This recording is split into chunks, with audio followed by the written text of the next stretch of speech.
네, 8월 3일 김하나와 김 차장의 경제연구소 시작합니다. 오늘이 사실 저희 첫 방송입니다. 요즘 뭐 주식 투자 안 하시는 분들 찾기 너무 힘들잖아요. 관심도 그만큼 뜨거운데 특히나 지난주는 이 계좌를 열 때마다 가슴이 출렁이기도 혹은 좀 답답하기도 혹은 눈이 좀 휘둥그레지시는 분들도 많으셨을 것 같습니다. 앞으로 저희가 이 시간들을 통해서 궁금증 그리고 고민 같은 거 함께 풀어가는 시간 마련해 보도록 하겠습니다. 오늘 그 고민을 풀어주실 전문가로 IM증권 부산 WM센터의 김민석 차장님 모셨습니다. 전문가님 안녕하세요. 안녕하세요. 김민석 차장입니다.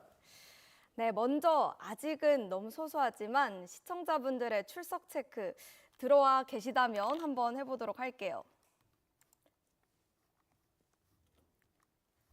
네, 아직 저희가 첫 방송이어서 알려지는데 조금 시간이 필요할 것 같습니다.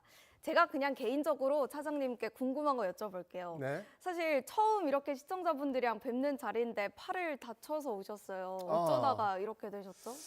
이 지금 약세장 곰, 네. 약세장을 곰장이라고 부르지 않습니까? 그래서 약세장 곰하고 싸우다 다쳤냐? 뭐 이런 질문들이 많으신데요. 예, 곰하고 싸우다가 다쳤으면 얼마나 좋겠습니까? 농구공하고 싸우다가 다쳤습니다. 네. 농구공이 취미가 또 농구라고 하셨잖아요. 예, 그렇습니다. 여름에 이렇게 다쳐서 많이 힘드실 것 같아요. 또 막 땀 차고 이러면은 상당히 조금 불편한 점이 있긴 하지만 그래도 지금 어려운 시장에서 이렇게 투자자 여러분들과 함께 할 수 있다는 게 너무 감사할 따름입니다. 또 저희 채널이 이렇게 대박 나서 차장님 손도 함께 빠른 쾌유 제가 함께 빌도록 하겠습니다. 감사합니다. 네, 그럼 전일장 먼저 미증시가 어떻게 마감됐는지 저와 함께 살펴보도록 하겠습니다. 네, PPT 화면과 함께 확인해 보도록 할 텐데요. 우선 7월 마지막 거래일 나스닥 지수는 1%대, S&P 500이 0.7%, 그리고 다우 지수는 0.5% 올랐던 전일장입니다. 국채금리가 급등을 했는데도 이 빅테크 실적 호조에 힘입어서 상승 마감했는데요. 우선 두 가지 부분 한번 확인해 보도록 할게요. 미 국채금리 같은 경우에는 30년물 국채금리가 금융위기 이전인 지난 2007년 이후 최고 수준, 그러니까 5.25%까지 치솟았습니다. 10년물도 4.7%를 돌파한 모습인데요. 이게 지난해 1월 이후 최고치예요. 그렇다면 왜 이렇게 급등했냐라는 것에 좀 의문을 가지시는 분들이 있으실 텐데 지난주 우리 시간으로 또 목요일 새벽에 미국 기준금리 결정회의가 열리지 않았습니까? 이후 투자자들이 새로운 연준 의장인 케빈 워시에 대해서 과연 이 워시 의장이 인플레이션을 충분히 억제할 수 있을까 이런 의구심을 품었다고 해요. 그래서 이에 대한 신뢰를 일부 의심하기 시작하면서 투자자들이 국채를 매도한 영향으로 현재 풀이되고 있습니다. 다음으로 넘어가서 실제 전문가는 좀 어떻게 말했을지도 함께 살펴보죠. US뱅코프 자산운용의 테리 샌드본 전략가는 이렇게 말을 했는데요. 10년물 국채금리가 5%에 가까워질수록 조금 투자 심리나 주식 밸류에이션에 부담이 될 수 있다라고 이렇게 진단을 했고요. 현재 시장을 마치 롤러코스터 같다고 표현을 했습니다. 즉 불안과 기회가 공존하는 시장이라는 건데요. 견조한 기업 실적이라든지 혹은 안정된 물가는 조금 플러스 요인, 긍정적인 요인으로 해석할 수 있는 반면 중동 지역의 지정학적 긴장으로 인해서 국제유가가 아무래도 좀 높은 수준에서 유지되고 있다 보니까 인플레이션 우려가 커지고 있다고 말했습니다. 이런 부분들이 조금 부정적인 요인으로 작용할 수 있을 것 같고요. 실제로 연관해서 지난 전일장 유가가 마감된 상황을 살펴보면 WTI와 브렌트유 모두 1%대 상승을 했습니다. 네, 다음으로 넘어가서 어제 우리 시간으로 일요일 한 오전 11시쯤에 좀 반가운 소식이 들려왔습니다. 트럼프 대통령이 다시 또 타코를 발동했다 이런 기사였는데요. SNS에서 보니까 타코를 패밀리 사이즈 타코라고 저렇게 표현을 했더라고요. 패밀리 사이즈 타코를 발동하면서 이란과 기본 합의 틀을 마련했고 신속한 합의 체결을 조건으로 이란에 대한 공격을 전면 취소했다. 그리고 여기에 이스라엘도 동의한 상태다라는 글이 올라왔습니다. 다만 또 이란 군부 측에서는 트럼프가 이란이 공격 중단을 요청했다라는 발언은 거짓말이고 이런 식으로 얘기를 한 만큼 아직 지정학적 리스크가 완전히 끝났다, 해소됐다라고 말하기는 조금 어려운 상태라고 할 수 있겠습니다. 관련해서 현재 유가 움직임을 살펴보면 그래도 유가가 좀 떨어지고 있는 모습이에요. 지금 현재 인베스팅 기준으로 4%, WTI가 4%대 떨어지고 있고요. 브렌트유도 6% 떨어지고 있으니까 시장은 조금 이 트럼프 대통령의 탁호에 좀 더 민감하게 반응한 것 같습니다. 그리고 다음으로 넘어가 볼게요. 두 번째 이슈로는 빅테크 실적인데요. 빅테크 실적은 종목별로 조금 희비가 엇갈렸습니다. 아마존은 AWS라고 하는 클라우드 사업 호조에 힘입어서 시장 예상을 웃도는 실적을 발표하면서 전일장에서 15%나 급등을 했고요. 반면 애플은 아이폰 매출이 22%대 증가하면서 전체 매출이 예상을 상회하기는 했지만 서비스 부문 매출이 기대에 못 미치면서 좀 못 미치기도 했고 또 메모리 가격이 3월과 6월 분기 그리고 9월 분기에도 상승하고 이후에도 조금 이 메모리 가격이 부담이 될 수 있다 이렇게 말을 하면서 주가는 7% 넘게 급락했습니다. 네, 이제 다음으로 넘어가서 흥미로운 조금 외신 기사들을 제가 몇 개 가져와 봤는데요. 첫 번째 기사부터 함께 살펴볼게요. CNBC에서 가져왔는데 미국과 한국의 기술주가 이제 밀접하게 연관되어 있다는 점이 조금 투자자들에게는 우려가 될 수 있다. 이런 기사 내용이었습니다.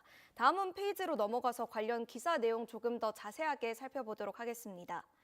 네, 글로벌 투자자들이 이제 한국 증시를 AI 투자 심리를 보여주는 선행 지표로 인식하기 시작했다. 이런 기사가 있었는데요. 특히 삼성전자는 미국의 반도체 기업들보다 2주 정도 먼저 실적을 발표하는 경우가 많기 때문에 AI 수요를 가장 먼저 확인할 수 있는 기업으로 주목받고 있다. 그렇기 때문에 조금 한국 증시에 대한 관심도가 올라갔다. 이런 기사 내용이었습니다. 다음 기사도 조금 살펴볼게요. 자, 코리아타임스에서 가져온 기사 내용인데요. 제목이 조금 웃깁니다. 롤러코스피라고 표현을 해놨는데요. 기록적인 시장 변동성으로 인해서 투자자들이 환희와 공포로 양분되어 있다. 이런 내용이었습니다. 이제 주식시장이 기업의 펀더멘털에 따라서 움직인다기보다는 사실상 동전 던지기와 같다. 이런 후기를 남긴 분이 계셨다고 해요. 이런 점, 이제 롤러코스피라고 표현한 부분이 조금 흥미로워서 가져와 봤고요. 마지막 기사 내용도 함께 살펴볼게요. 마지막으로 넘어가면 또 CNBC에서 가져왔는데요. 한국 증시의 양극성이라고 이제 큰 따옴표를 달아놓고 폭락과 기록적인 상승세 그리고 앞으로의 전망에 대해서 다뤘던 기사였습니다. 네, 다음 페이지로 넘어가서 또 관련 기사 내용도 살펴볼게요. 살펴보면 네, CNBC와 이메일 인터뷰를 한 내용이 담겨져 있는데요. 전일장, 그러니까 금요일장처럼 큰 폭의 상승세가 앞으로 지속될 거라고는 생각하지 않는다라고 말을 하면서도 시장의 포지셔닝이 워낙 극단적으로 이렇게 비관적이었던 상황이고 또 SK하이닉스의 AI 메모리 관련 펀더멘털은 여전히 강하기 때문에 반등 여력은 더 있을 수 있다. 이런 내용이 담겨져 있습니다. 그리고 진정한 시험 때는 이제 공매도 청산이 끝난 후에도 과연 외국인 매수세가 계속 들어올 것인가 이런 부분이고 만약에 이 외국인 수급이 계속해서 들어온다면 이는 좀 긍정적인 요인, 지속적인 회복세로 이어질 수 있다라는 기사 내용이었고요. 다음 페이지로 넘어가서 다른 분의 이야기도 한번 들어보도록 할게요. 이 패밀리 오피스 그룹의 공동 설립자인 폴 gembles는 이러한 급격한 상승세가 점점 더 불안해지는 시장 속에서 나타나는 또 다른 과격한 움직임일 수 있다. 즉 전일장 금요일장에 보였던 이런 움직임이 조금 과격했다. 그리고 불안해지는 시장 속에서 변동성이 앞으로도 조금은 이어질 수 있다. 이런 우려를 나타내는 말이었고 자산 가격이 완전히 시장이랑 동떨어져 있다면서 이는 시장에 엄청난 레버리지가 존재한다는 걸 보여준다라고 말을 했습니다. 그러면서 금요일의 상승세가 단 하루짜리의 안도적인 반등일 수도 있고 조금 더 오래 지속될 수도 있지만 인공지능 붐을 둘러싼 위험이 사라졌다는 증거로 오해해서는 안 된다라고 이렇게 덧붙였습니다. 네, 이렇게 전일장 미국 증시와 함께 외신 기사들 저와 함께 몇 개 살펴봤고요. 이번에는 전문가님과 함께 자세하게 지난주 증시에 대해서 복습해보고 또 이번 한 주 어떻게 대응해 나가야 될지 알아보도록 하겠습니다. 네, 먼저 준비해주신 이 그림 화면부터 한번 살펴볼까요? 네. 방금 김지윤 아나운서께서 말씀하신 것처럼 반도체 업종의 변동성이 현재 우리 투자자들에게 어떻게 작용했는지를 좀 코믹하게 보여주는 그런 그림이 아닐까 생각이 들고 있습니다. 저 역시 투자자 입장에서 오르는 시장을 잘 들고 있었지만 반도체 업종의 변동성과 증시 변동성을 미리 대비하지 않았다면 이제 뒤를 돌아봐야죠. 네. 뒤를 되돌아보지 않고 앞만 보고 우리가 달렸다면 이런 변동성에 뒤통수를 맞을 수 있는 환경이 됐다고 생각합니다. 다음 그림은 뭐죠? 네. 이거는 제 친구가 저한테 보내준 그림인데요. 자기의 마인드랍니다. 자기의 현 지금 마음이 다음에 주가가 오르면 반드시 팔 거라고 얘기를 하더라고요.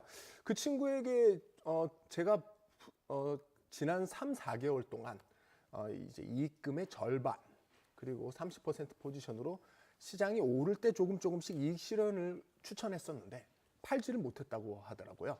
그래서 그 친구가 이번에 저에게 이 그림을 보내면서 하는 말이 다음에 주가가 오르면 꼭 팔 거야. 이번엔 진짜 팔 거라고 얘기를 하였습니다. 약간 유머이긴 하지만 네. 사실 그 오르는 과정에서 주식을 이익 실현을 하지 못하신 투자자분들에게는 현재 지금 이런 그림이 상당히 많이 다가오지 않을까 싶네요. 사실 사람 심리라는 게 뭔가 이렇게 무섭게 오르다 보면 또 오를 것 같고 또 오를 것 같고 그러다가 지난주처럼 갑자기 급격한 변동성이 나오면 또 네. 출렁하잖아요. 네. 저도 같은 생각입니다. 네. 오르면 팔아야지 하다가 항상 타이밍을 놓치거든요. 네. 그 타이밍을 저희가 찾아드리기 위해서 이렇게 준비해 왔습니다. 지난주 참 다이나믹한 시장이었잖아요. 예. 8월에 첫 거래일 들어가면서 투자자분들도 정말 고민이 많으실 것 같은데요. 이런 변동성이 앞으로도 조금 지속될지 혹은 이제는 좀 바닥을 딛고 올라갈지 혹은 좀 더 바닥이 있는지 이런 부분들이 제일 궁금할 것 같아요. 예. 우리가 좀 어떤 걸 기준으로 삼고 이런 걸 판단해 나갈 수 있을까요? 예, 오늘 안 그래도 그 개국 특집으로 네. 증시의 방향을 이제 바꾸는 이 신호를 어떻게 빨리 더 볼 수 있는지 이거를 알아보는 시간을 우리가 준비를 하지 않았습니까? 일단 그 전에 일단 미국 시장부터 일단 한번 보죠. 미국 시장 신호등 한번 보시겠습니다. 미국 시장 신호등 현재 빨간불 들어왔다고 보시면 되겠습니다. 여전히 지금 나스닥 지수는 시장 51선 아래에 위치한 상태입니다. S&P 500은 지난주 금요일을 기점으로 51선 위로 올라와서 반등의 가능성을 우리에게 주었는데요. 현재 한국 시장도 마찬가지죠. 현재 빨간불이 들어왔다고 지금 보시면 되겠습니다. 현재 그 대신증권이라든지 여러 곳의 리포트를 읽어보니까 한국 증시의 PBR 지수, 주당 순자산 이제 얘기를 하면서요. 한국 증시가 상당히 저평가가 돼 있다. 선행 주당 순자산 PBR이 사실상 1.3배 정도로 볼 수 있으며 이 정도 수치는 상당히 바닥권을 이제 가리키고 있다는 그런 분석을 많이 하였습니다. 그러니까 한 줄 정리로 하자면 싸다라고 그렇습니다. 할 수 있겠죠? 네. 하지만 우리가 시장을 살펴보면서 가지는 의문점이 있죠. 바로 그 의문점은 전문가들과 리포터는 현재 밸류에이션, 현재 가치가 상당히 싸다고 얘기하는데 왜 주식시장은 떨어지냐? 왜 변동성은 이렇게 커지냐는 거죠. 여기에 대한 명확한 답을 줄 때가 왔다고 생각합니다. 자, 그림 한번 보시겠습니다. 미국 증시의 2년에서 3년마다 발생한 중간 조정이라고 부르는 20% 이상의 조정을 제가 한번 표로 준비해 본 그림입니다. 보시면 미국 증시는 89년, 94년, 98년, 2000년 이렇게 2년에서 3년 정도 주기로 보통 20% 정도의 중간 조정을 겪곤 합니다. 하지만 이 조정 폭이 상당히 클 때가 있죠. 2000년도 한번 2000년이 보시겠습니다. 엄청 크네요. 78%의 조정을 받았습니다. 자, 그럼 이런 조정 국면에서의 시장 지수의 모습을 한번 보시겠습니다. 2000년 IT 버블 당시 나스닥 지수의 하락 국면 모습이죠. 자, 증시는 계속해서 떨어지다가 일정 부분 시점에서 반등을 시도합니다. 하지만 이 반등이 실패할 경우에는 증시는 점진적으로 저점을 갱신하면서 점점 더 하락하는 모습을 볼 수가 있습니다. 이러한 국면이 바로 조정 국면이며 이러한 국면에서 우리는 상당히 돈을 벌기 어려운 상황이라고 보실 수 있겠습니다. 그 다음 화면 한번 보실까요? 이런 시장 하락 국면의 공통점이죠. 공포가 뉴스를 지배합니다. 지금 보시는 화면은 2008년도 금융위기 당시 한국 포털 사이트를 점령했던 뉴스와 한국 경제의 신문 일면을 장식한 뉴스들을 제가 한번 캡처해 본 것입니다. 상당히 끔찍한 뉴스들로 가득 차 있죠. 이것이 바로 조정 국면의 공통점인데 지금 현재 시점이 우리가 여기에 있다고 보여지십니까? 아니요. 이때만큼은 아니지 않을까요? 그렇습니다. 이때만큼의 공포는 아직 시장에 들어가지 않은 것 같습니다. 자, 그럼 어떻게 해서 증시의 방향의 전환을 우리가 한번 알아볼 수 있느냐? 거기에 대해서 약간 기술적과 통계적인 이런 전법을 한번 들고 나와봤습니다. 제가 오늘 얘기할 것은 추세 전환이라고 부르는 팔로우 스루 시스템을 한번 소개해 볼까 합니다.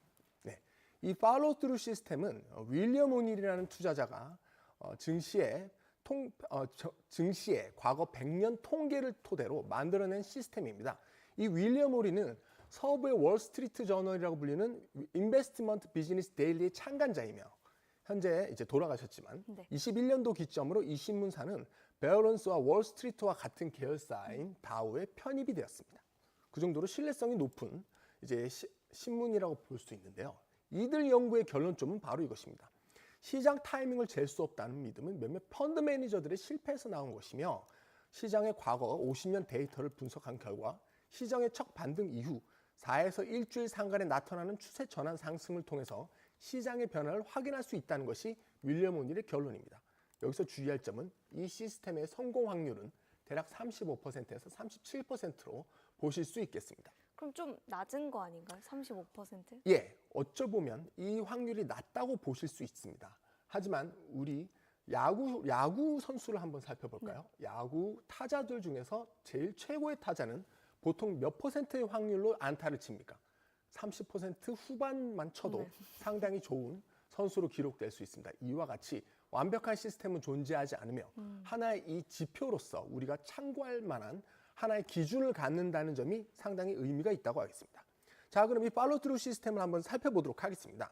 일단 2002년 10월 나스닥 지수의 바닥 모습입니다. 2002년 10월 15일 바닥에서 첫 거래 10월 10일이죠. 첫 반등을 시도한 나스닥 지수가 10월 15일 날 다시 5.7% 상승하면서 팔로우 스루 데이라고 부르는 추세 전환 신호를 보인 사례입니다.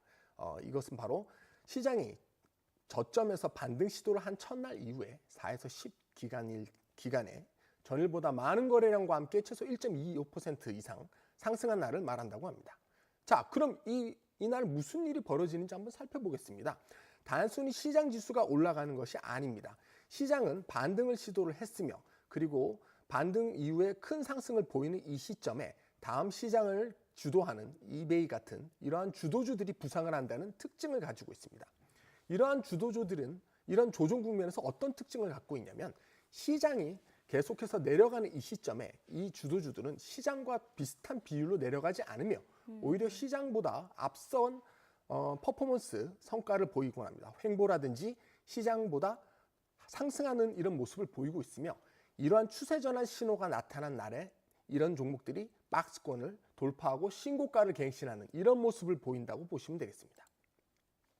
마찬가지로 아마존도 10월 10일 반등 이후에 다소 시간이 지난 한 달 이후이지만 11월 13일 날 2.9% 거래량 동반 상승하면서 본격 상승의 시동을 걸었다고 보실 수 있겠습니다.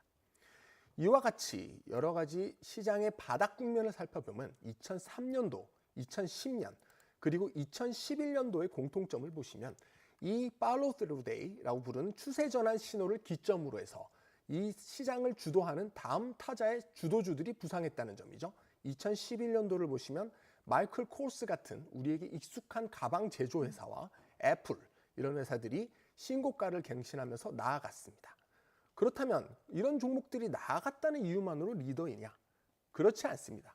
그렇다면 이베이와 아마존, 애플과 같은 이런 시장 주도 리더의 공통점은 단순히 이러한 주가 지수의 상승이 아닌 3년 평균 매출액 증가율이 상대적으로 우수하며 3년 평균 영업과 순이익 증가율이 상대적으로 우수한 회사들, 그리고 자기 자본 이익률과 영업이익률이 뛰어나며 그리고 새로운 CEO라든지 혁신적인 제품, 그리고 뮤추얼 펀드와 기관 투자자들의 매수가 늘어나는 이런 펀드멘탈적인 재무 특징을 갖고 있다고 보실 수 있겠습니다. 자, 또 하나의 바닥권에서 중요한 점은 이러한 시스템을 만든 전문가들조차도 이러한 시장 환경에서는 얼어붙었다는 점입니다. 그래서 이 일화는 넘어가도록 하겠습니다. 시간 관계상. 그래서 이렇게 한번 보실 수가 있죠. 이걸 한국 시장에 한번 대비해 보도록 하겠습니다. 2015년도 코스닥 지수의 모습입니다. 2014년도 중반부터 후반까지 완만한 하락세를 보이던 코스닥 지수는 2014년 12월 19일 날 첫 반등을 시도했으며 1월 5일 코스닥 지수는 전일 대비 1.3%의 상승을 보였습니다. 거래량은 증가했고요. 이날을 기점으로 그 당시 2015년도 초반에 코스닥 랠리를 주도했던 산성 LNS 같은 종목들이 1월 6일 날 박스권을 탈출하고 신고가를 넘어갔으며 1월 8일에는 슈피겐 코리아라고 불리는 이 종목이 상승을 주도했다고 보실 수 있겠습니다. 이처럼 이러한 신호를 참고를 하셔서 우리가 시장 바닥에 시세 전환 신호를 한번 보실 수 있다고 생각합니다. 그러면 사실 이건 과거 사례고 투자자들이 제일 궁금한 건 그래서 지금은 네. 이잖아요. 지금은 그렇습니다. 어떻게 보세요? 자, 지금 코스피 지수의 차트 모습을 한번 보도록 하겠습니다. 지난주 금요일 날 코스피 지수는 귀중한 첫 상승일을 보였습니다. 이것이 바로 아까 제가 말씀드렸던 팔로우 시스템에서 보이는 첫 반등 신호입니다. 좀 더 고무적인 사실은 200일 이동 평균선이라고 불리는 장기적으로 여러 가지 시장 뉴스에서 이제 언급하는 장기 기준선을 우리가 지지를 하는 모습을 보여줬다는 점도 상당히 좀 주목할 만한 점이라고 생각합니다. 한 가지 좀 아쉬운 점은 7월 한 달간 코스피 시장의 거래량 상승을 동반한 하락폭이 마이너스 7%, 마이너스 8%, 마이너스 6, 마이너스 10% 등 매우 큰 하락폭을 보였다는 점이 매우 부정적으로 작용할 것 같습니다. 코스피 말고 코스닥도 한번 봐주실 수 있나요? 코스닥은 사실 네. 워낙 못 오르고 있어서 네네네. 코스닥 지수 혹은 종목에 투자하신 분들도 답답하실 수 있잖아요. 네네네네. 이 코스닥 지수가 조금 이제 다루는 측면에서 약간 조금 제가 어려운가요? 중요하게 다루지 않았던 이유가 네. 있습니다. 왜죠? 이제 많은 시가총액 상위를 차지하는 종목들이 보통 상장된 곳은 코스피입니다. 그쵸. 그래서 한국 시장의 특징을 조금씩 제가 보면 지금 현재 이제 큰 폭의 하락세를 보였던 주도주들이 속한 곳은 코스피 시장이라서 현재 반등에 초점을 코스피 시장에 좀 더 둬야 되지 않을까 생각이 들고요. 코스닥 시장의 반등 신호가 나타날 경우에는 제가 주 1회 출연해서 여러분에게 네. 공유하도록 하겠습니다. 저희가 지금 개장 딱 1분 전인데 사실 프리마켓에서는 아무래도 금요일장이 워낙 많이 빠졌다 보니까 네. 조금 빠지는 모습이었거든요. 네. 프리마켓 상황도 한번 간단하게 정리해 주실 수 있을까요? 예, 지금 현재 프리마켓 상황을 보시면 현재 지금 마이너스 2.6% 하락 정도로 나오고 있습니다. 시가총액 상위 종목인 삼성전자와 하이닉스가 이제 시장에서 마이너스 5%와 마이너스 4% 정도로 하락폭을 보이면서 이제 하락 시작할 예정인데요. 지난주 금요일 날 보였던 샌디스크라든지 디램 업종들의 하락과 매우 밀접하게 맞물려 있는 현재 상황을 우리가 확인할 수 있겠습니다. 지금 딱 개장을 해서 개장 상황도 한번 살펴보면 좋을 것 같아요. 예. 코스피가 현재 3%대 빠지고 있죠. 네. 네, 제 컴퓨터로 지금 시스템이 조금 미뤄지고 있어서 한번 차장님이 소개해 네, 주실 수 있을까요? 지금 현재 코스피 현재 몇 퍼센트 빠지고 있죠? 예, 지금 현재 지금 4%대 하락으로 출발했습니다. 마이너스 4% 하락으로 출발했고요. 아무래도 이제 시가총액 상위 종목인 하이닉스와 삼성전자의 큰 폭의 하락이 역시 우리 시장에 부담을 주고 있는 상황이다. 이렇게 보실 수가 있겠습니다. 현재 업종으로 살펴보면은 지금 반도체 전체 업종이 거의 한 2% 가량 빠지고 있고요. 현재 증권업 그리고 우주 항공업 이렇게 전선업 그다음에 MLCC 이제 제조업 등 이제 이런 기술주들이 마이너스 2% 정도 이제 보이면서 하락을 하고 주도하고 있는 모습입니다. 지금 현재 등락률이 계속해서 변하고 있는데요. 역시 전기전자 업종의 하락률이 가장 큽니다. 여기 전기전자 업종에 역시 들어가 있는 SK 하이닉스와 저희 DB 하이텍 이런 종목들이 하락을 주도하고 있고요. 조금 아쉬운 점이 섬유의복 이제 이 섹터도 현재 지금 마이너스 4%대 하락.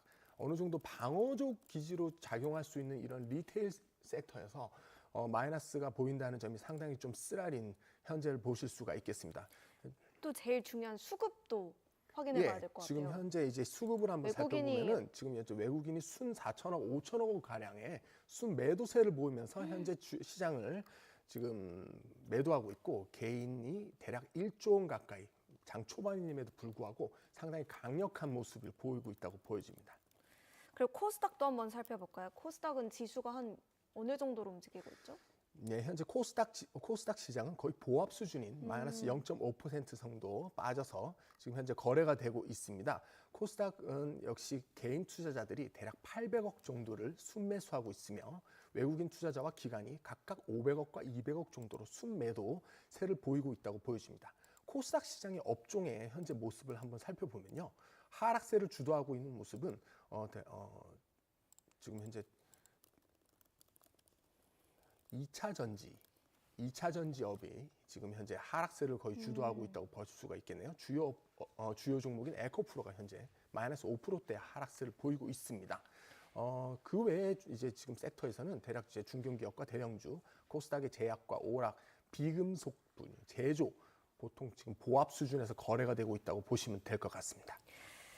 아무래도 금요일장이 워낙 폭력적인 흐름이 나왔기 때문에 이렇게 오늘 시장은 좀 쉬어간다, 좀 빠지는 모습인데 올라줬으면 좋았겠지만 어떻게 앞으로 대응해야 될까요? 어떻게 봐야 되나요, 이러면? 예, 지금 아까 제 프레젠테이션에서 제가 이제 여러분 우리 투자자분과 이제 공유한 사안처럼 지금 현재 소중한 첫 반등이 나온 상황입니다.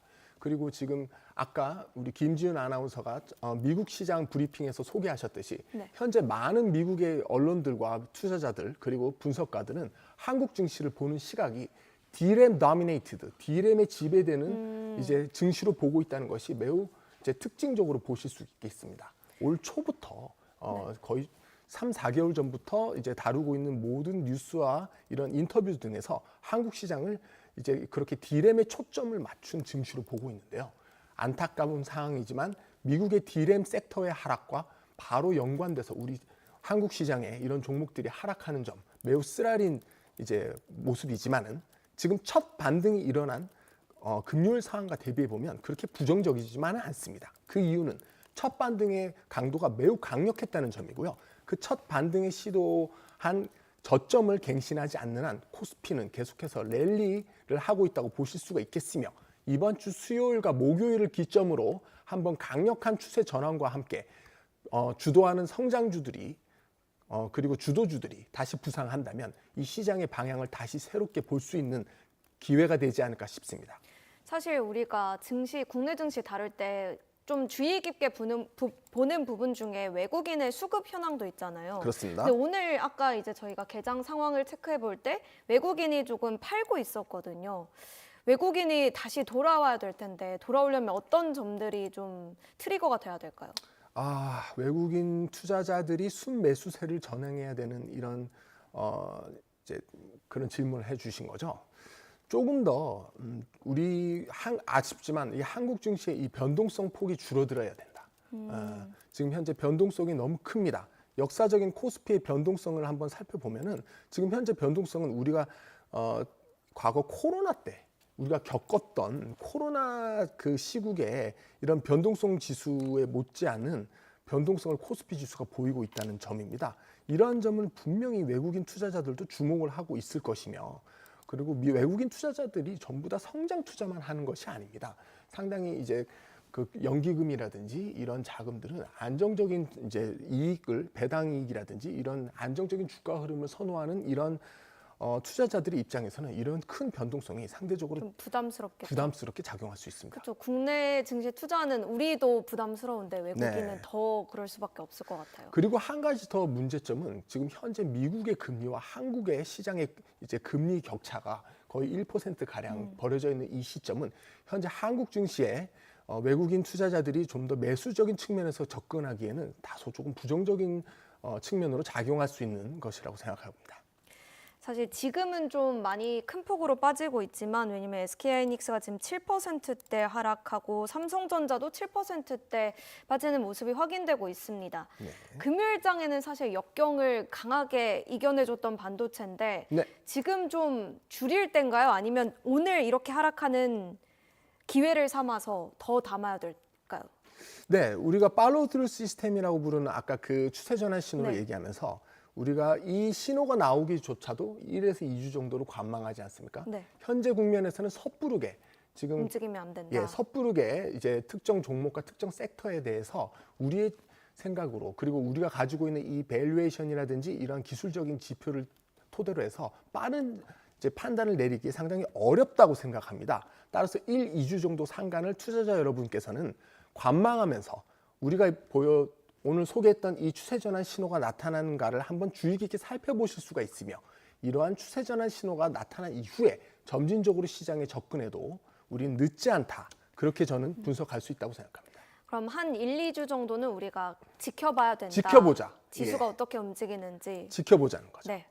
그리고 지난주 금요일장 함께 플러스가 나왔던 부분이 전력 설비주 쪽이거든요. 네. 사실 전력이 AI 시대의 필수 인프라잖아요. 그렇습니다. 그런데 그동안 투톱이 이렇게 움직일 때 많이 밀려 있었던 상황이거든요. 네네네. 조금 전력 설비주 쪽도 반도체가 달릴 때 함께 기대해 볼 수 있을까요?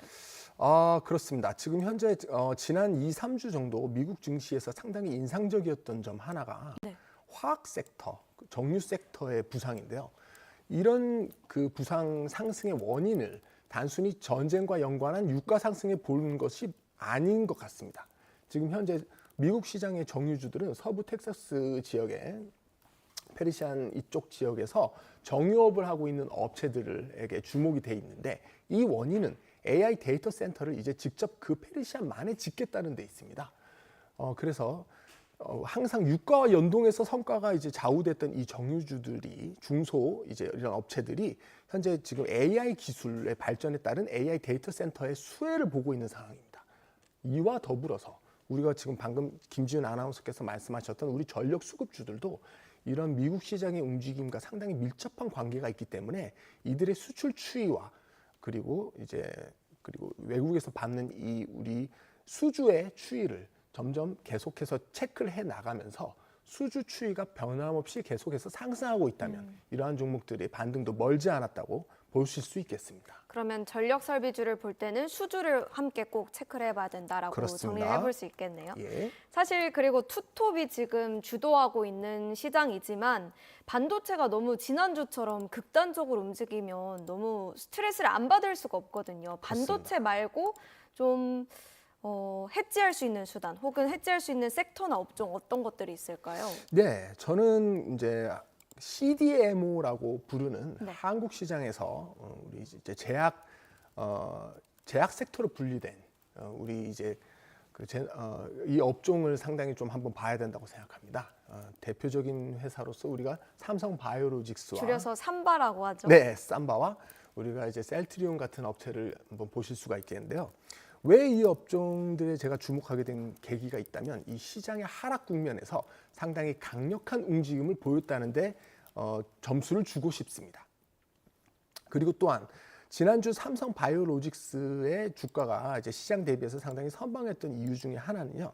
이제 미국 시장의 FDA에서 현재 펩타이드 관련 물질 후보를 7개 정도 물질에 대해서 상당히 규제를 상당히 조금 완화할 수 있다는 그런 정도의 그런 평가를 보인 이제 회의가 있었습니다. 그런데 지금 현재 삼성 바이오로직스는 펩타이드 관련된 미국의 회사를 인수하기로 확정이 되어 있는 상황이며, 점진적으로 펩타이드 사업 부분에 대한 사업을 늘리는 과정으로 저희가 해석할 수가 있습니다. 이러한 신사업을 가정하고 봤을 때는 상당히 우리가 이런 하락장에서 선방하고 있는 이런 섹터를 상당히 주목해 볼 때가 아닌가, 이렇게 봐지고 있습니다. 근데 사실 바이오 단도 워낙 같이 움직이기보다는 셀트리온 따로, 뭐 삼바 따로, 혹은 조금 코스닥에 상장되어 있는 시총이 몸집이 작은 기업들 따로 오잖아요. 네. 그러면 어떤 기업을 좀 우선적으로 봐야 될까요? 자, 우리 지금 개인 투자자들께서 좀 참고하실 수 있는 이런 이제 방법을 한 가지 네. 소개를 시켜드리면요. 지금 삼성 바이오로직스의 지난 과거의 실적을 한번 읊어보도록 하겠습니다. 네. 2021년 매출액은 1.5조였습니다. 2022년 매출액은 3조로 뛰었습니다. 그리고 23년도엔 3.6조, 24년도엔 조금 부진했습니다. 다소 줄었다가 작년 25년 말 기준으로 매출액은 4.5조로 늘었습니다. 이렇게 네. 점진적으로 우리 투자자들